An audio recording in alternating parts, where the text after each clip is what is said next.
कल ही तो वो कह रहे थे, कल था या परसों वो कह रहे थे कि अगर मैं ऐसी बातें करूं तो मैं प्रधानमंत्री बनने के योग्य नहीं हूं। आज क्या हो गया? मन बदल गया कि भीड़ बदल गई? कल कुछ कह रहे हैं, आज कुछ और कह रहे हैं, परसों कुछ और कहेंगे, तो भरोसा कैसे कर सकते हैं हम प्रधानमंत्री के लफ्जों पे? कोई वजन ही नहीं रही उनकी बातों में।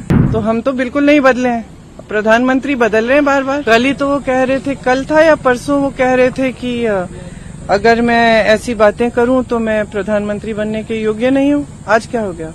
मन बदल गया कि भीड़ बदल गई? मतलब क्या हुआ?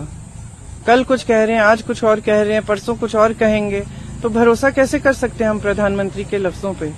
कोई वजन ही नहीं रही उनकी बातों में। सपा और कांग्रेस दोनों को ही यूपी के अंदर वो निशाने पर ले रहे हैं, क्योंकि एक तरफ क्योंकि पहले बयान आया था कि हम 80 में से 79 सीट हम जीते हैं, अखिलेश यादव ने कहा। अरे उन्होंने कहा था 400 पार, अब क्यों नहीं कहते? क्या हो गया? 4 चरण हो गए, अब 400 पार खत्म। अब ये क्यों नहीं निकल रहे ये लफ्ज इनके मुंह से?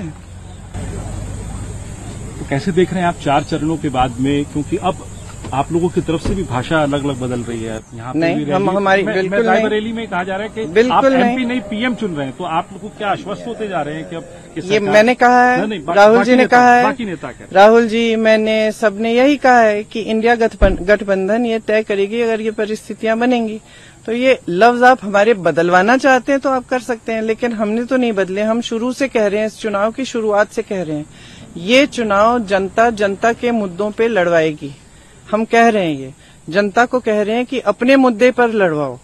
आपके मुद्दे हैं महंगाई, बेरोजगारी, खेती में जो समस्याएं आ रही हैं, मजदूरों की जो समस्याएं हैं, जो मिडिल क्लास की जो समस्याएं, ये समस्याएं हैं, इनके बारे में बात करें प्रधानमंत्री और पूरे जितने भी भाजपा के नेता हैं। और हम शुरू से यही कह रहे हैं, कि इस पे चुनाव लड़ा जाना चाहिए और ये हमारी नीतियां हैं जो हम आपके लिए करना चाहते हैं। तो हम तो बिल्कुल नहीं बदले हैं, प्रधानमंत्री बदल रहे हैं बार बार। आखिरी चरणों में आ गया है, बस आखिरी चंद दिन रह गए हैं रायबरेली अमेठी में वोटिंग के लिए। प्रियंका गांधी कितनी आश्वस्त हैं, क्योंकि आप कैंप करे हुए हैं? जीतेंगे, रायबरेली में भी जीतेंगे, अमेठी में भी जीतेंगे।